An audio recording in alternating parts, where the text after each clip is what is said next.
मैंने अपना पति खोया है, जो इस सदन के माननीय सदस्य थे। ये बात किसी से छिपी नहीं है। पूरा सदन जानता है कि उनकी हत्या कैसे हुई थी और किन लोगों ने की थी। मैं धन्यवाद देना चाहती हूँ माननीय मुख्यमंत्री जी को, जिन्होंने मेरे छुपे हुए उन आंसुओं को देखने का काम किया जो वर्षों में किसी ने देखने का काम नहीं किया। मेरा दुख, मेरा तकलीफ माननीय मुख्यमंत्री जी ने देखने का काम किया और सही मायने में मुझे न्याय दिलाने का और देने का काम किया। उत्तर प्रदेश की एक बहुत बड़ी न्यूज ये है, पूजा पाल तो जो थी सपा पार्टी से विधायक हैं, उन्हें जो है पार्टी से निकाला जा चुका है। उनके हाथ में जो है लेटर मिल चुका है कि आप जो है हमारे पार्टी से निकाली जाती हैं।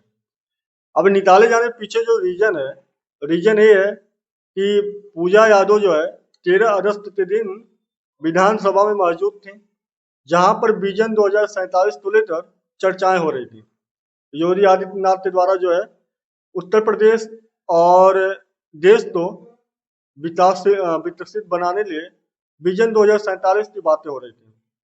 इस मैटर पे सारे विधायक अपनी अपनी राय दे रहे थे। वहां पे जो है पूजा पाल ने भी अपनी राय दिया। और माननीय अधिष्ठाता महोदय जी, मुझ जैसे पता नहीं कितने प्रयागराज में पीड़ित परिवार को माननीय मुख्यमंत्री जी ने ऐसे अपराधियों को दंड दे करके उनको न्याय दिलाने का काम किया है। और कल शायद मेरी प्रयागराज की जनता मुझे सुनेगी तो वो लोग भी माननीय मुख्यमंत्री जी को धन्यवाद देने का काम करेंगे पुनः दोबारा।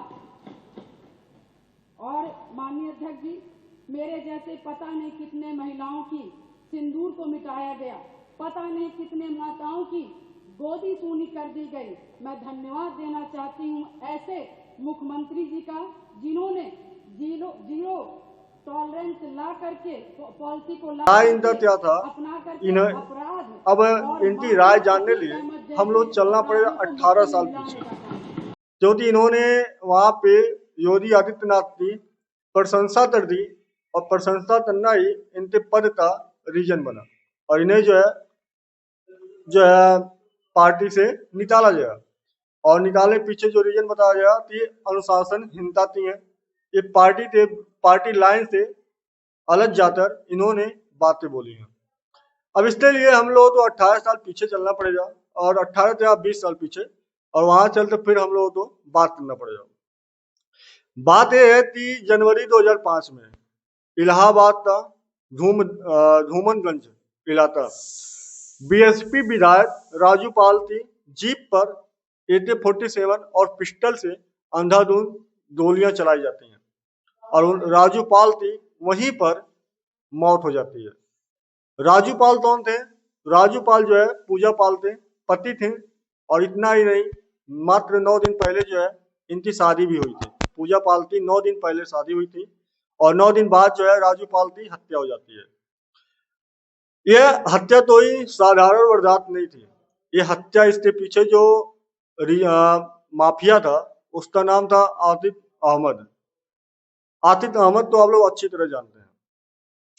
हत्या पीछे जो रीजन था, 2004 में आतिफ अहमद सांसद बनते हैं।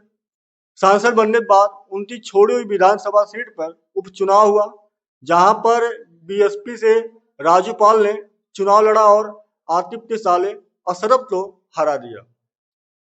आप तो पता है राजनीति में क्या होता है, अच्छी तरह जानते हैं। वहां पे जो है राजू पाल ने अशरफ को हरा दिया और हराने के रीजन यही बना कि सारे माफियाओं में एक खबर पहुंची कि माफिया का जो है, जो बोला जाए माफिया का महत्व जो है कम हो रहा है, उतना है नहीं। और इससे इन सारे विवादों लेकर राजू पाल की हत्या हो जाती है 2005 में।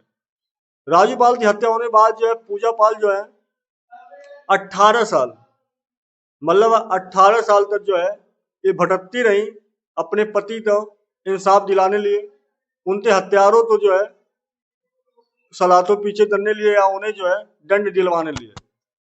2017 में योगी आदित्यनाथ की गवर्नमेंट बनती है और 2017 में योगी आदित्यनाथ की गवर्नमेंट बनती है, लेकिन उससे पहले एक चीज और था कि जो राजू पाल थे, इनकी मौत होने के बाद जो है पूजा पाल राजनीति में आती हैं और उसी विधानसभा सीट से लड़ती हैं और ये जो है विधायक बन जाती हैं। पहले बीएसपी में शामिल थी, लेकिन बाद में ये जो है समाजवादी पार्टी में शामिल हो जाती हैं और समाजवादी पार्टी में भी ये विधायक बन जाती हैं।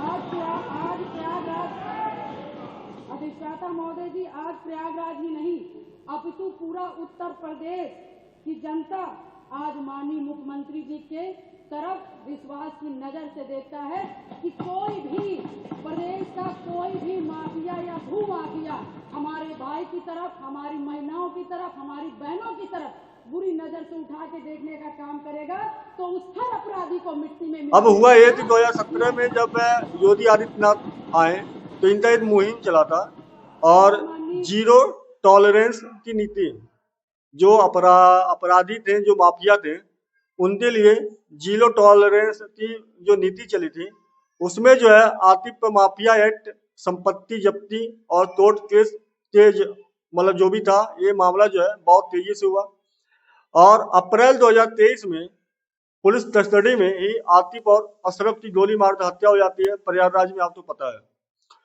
इस घटना तो पूजा पाल ने मेरे पति की आत्मा तो शांति बताया, जो अशरफ है और आतिफ है, इससे इस हत्या तो पूजा पाल ने बोला कि ये मेरे पति को शांति मिला, यही रीजन था कि पूजा पाल तो अपने पद से जो है मतलब समाजवादी पार्टी से हटना पड़ा।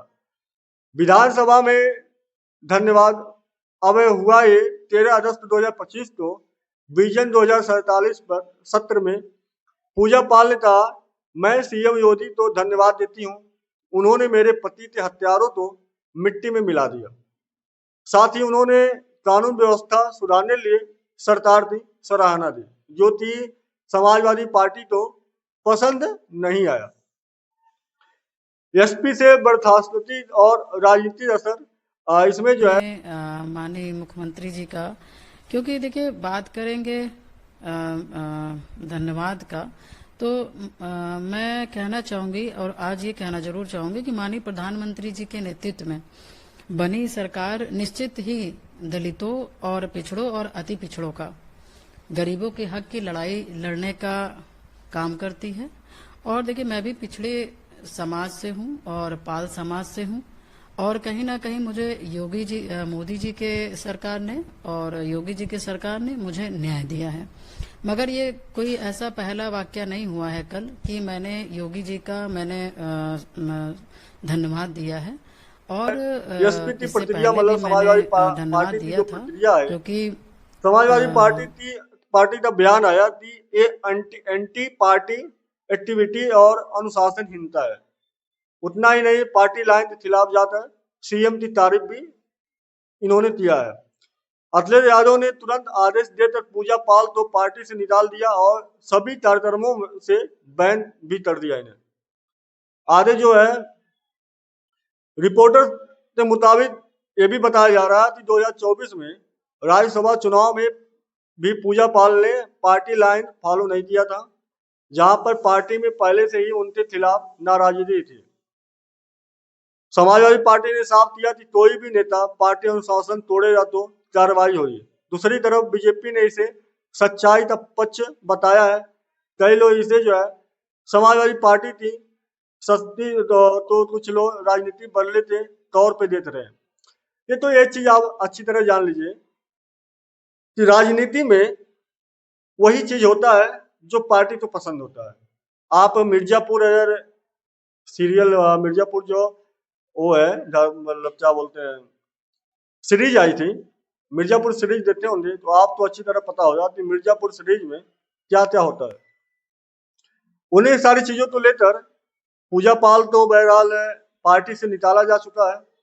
अब बात यह है कि पूजा पाल पार्टी से निकलने बाद जो है क्या ये बीजेपी में शामिल होंगी, क्योंकि ये ऑलरेडी जो है योगी आदित्यनाथ की भी तारीफ कर चुकी हैं और जो उत्तर प्रदेश में कानून व्यवस्था है उसकी भी सराहना कर रही है। तो जाहिर सी बात है सवाल उठता है क्या अब जो है बीजेपी में शामिल होना चाहेंगी। क्योंकि ये ऑलरेडी जो है सपा से निकाली जा चुकी है और बीएसपी तो छोड़ कर आए हैं। इनके बाद तीसरा जो रास्ता है बीजेपी बच रहा है, तो क्या बीजेपी में शामिल होंगी या नहीं। बहरहाल ये चीजें साफ हो जाए कि राजनीति में सच कहना आसान नहीं है। आप राजनीति में रहकर आप सोचें सच बोल रहे, तो वहां सच बोलने वालों का कोई महत्व नहीं होता है। और व्यक्तिगत भावनाओं के बीच में जैसे जो राजनीतिक जीवन है और जो आपका व्यक्तिगत भावना है, इन दोनों बीच में एक बहुत बड़ा अंतर है, बहुत बड़ी दीवार है, जहां से आप इधर से उधर नहीं जा सकते हैं। और यही जो है सच है। बहरहाल जो भी अपडेट था मैं आप तक पहुंचा दिया हूँ। आगे आपकी क्या राय होनी चाहिए, पूजा या पाल तो ऐसा बोलना चाहिए था या नहीं, या समाजवादी पार्टी को ये कदम उठाना चाहिए था या नहीं, आप इस पे अपनी राय देना चाहते हैं तो दे देना। वीडियो अच्छा लगा तो लाइक शेयर कर देना। पहली बार जुड़े हैं तो सब्सक्राइब कर लेना। मिलते हैं अगले वीडियो में, तब तक के लिए इजाजत। जय हिंद, जय भारत, वंदे मातरम।